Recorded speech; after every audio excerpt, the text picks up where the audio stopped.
Une cérémonie d'hommage à l'endroit des guides religieux et des autorités politiques pour la paix en Côte d'Ivoire s'est tenue le lundi 6 février 2023 dans la salle Félix Houphouët-Boigny de l'hôtel de ville d'Abidjan Plateau.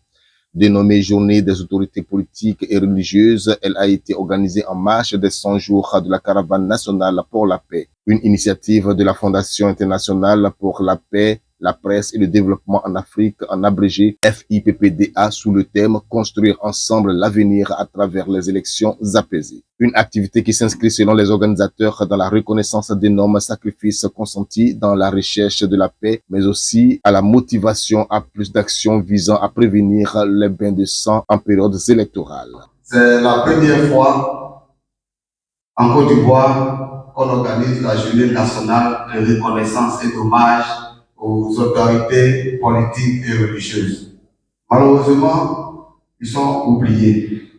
Pourtant, ils sont indispensables à la consolidation de la paix, de la réconciliation, de la cohésion au plan local et national. Monsieur Valère Akiché, représentant le professeur Sorongolo, secrétaire général de la commission ivoirienne de l'UNESCO, a donné un sermon sur comment éviter les crises préélectorales, électorales et post-électorales. Il a répondu à cette question à travers un certain nombre de points, notamment la volonté individuelle ainsi que le défi de l'élection apaisée pour tous. Le point 1 de l'intervention, c'est élection apaisée en Afrique, mythe ou réalité. Plusieurs observateurs de la société civile, plusieurs observateurs de la vie politique ont fait le constat suivant. C'est qu'en Afrique, tout ce qui a concerné les processus électoraux ont été émaillés de violence.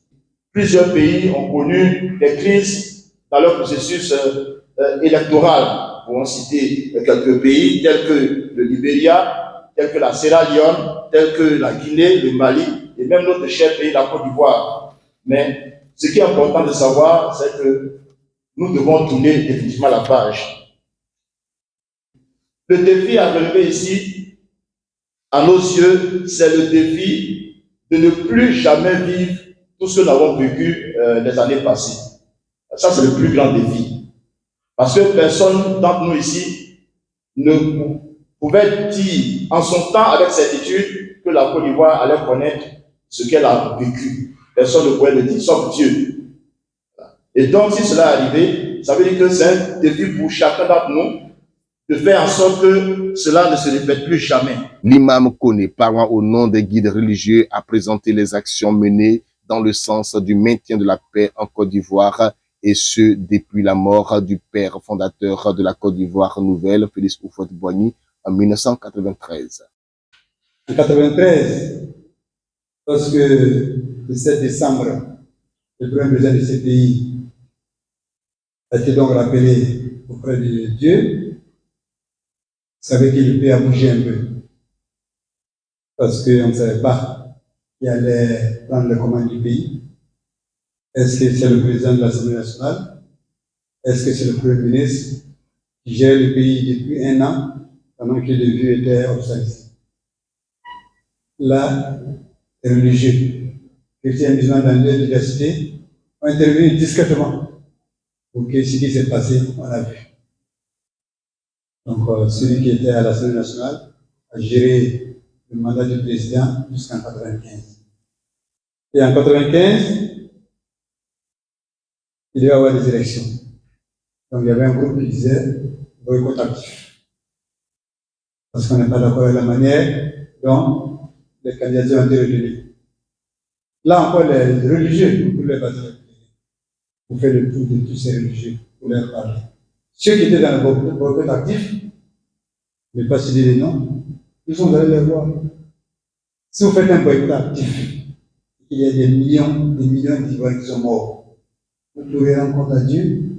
Plusieurs contributions pour une paix véritable ont émaillé la rencontre. L'occasion a été mise à profit par les guides religieux qui ont adressé une prière commune à l'Éternel Dieu Tout-Puissant pour la paix en hébreu.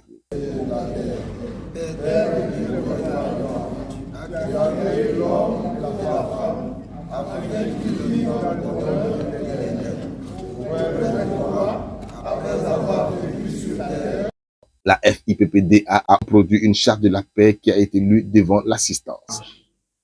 Pour mieux anticiper ces conflits et combattre efficacement les violences contre les étrangers vivant en Côte d'Ivoire et pour éviter la répression des Ivoiriens vivant à l'étranger, la FIPPDA a initié cette charte pour la paix, la réconciliation et la cohésion nationale et internationale. Rappelons que l'année 2023 en Côte d'Ivoire est une année électorale avec les municipales et les régionales. Le président du conseil d'administration de la FIPPDA, M. Aimé Narcisse Boli, prévoit d'autres activités à Abidjan et à l'intérieur du pays dans l'espoir de voir enfin une élection en Côte d'Ivoire sans effusion de sang. La FIPPDA a offert des tableaux peints aux couleurs de la paix à ses hôtes pour les encourager à encore plus d'ardeur dans la consolidation de la paix en Côte d'Ivoire.